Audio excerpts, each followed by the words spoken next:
Hi friends, నేను miss వచ్చాను. ఈరోజు నేను ఇవి బంగాళాదుంపలు ఉడకపెట్టేసుకొని మనం ఇలాగా 5 నిమిషాల్లో అయిపోయే కూర అండి. ఇది చపాతీలోకి చాలా బాగుంటుంది. ముందుగా శనగపప్పు, మినపప్పు తాలింపు పెట్టుకోండి. ఆవాలు, జీలకర్ర, ఎండుమిర్చి తాలింపు పెట్టుకోండి.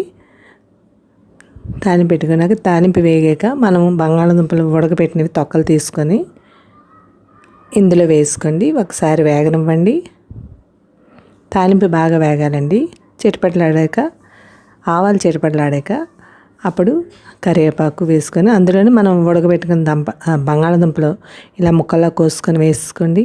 వేసుకొని ఒకసారి వేగనివ్వండి.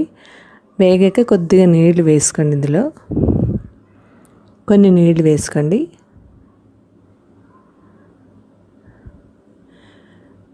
అంటే ఉప్పు కారం కూడా వేసుకోవాలండి. ఇందులోనే టేస్ట్ తగ్గ ఉప్పు కారం వేసుకోండి. వేసుకొని కొద్దిగా నీళ్లు వేసుకోండి. వేసుకొని ఒకసారి మూత పెట్టుకోండి. నిమ్మరసం మనం పక్కగా అది ఉడుకుతుండగా నిమ్మకాయ రసం మనకి ఎంత టేస్ట్కు నిమ్మరసం కావాలో అంత వేసుకోండి. మరి పులుపు ఎక్కువైనా బాగోదు. ఇది 5 మినిట్స్లో అయిపోతుందండి. Thank you for watching.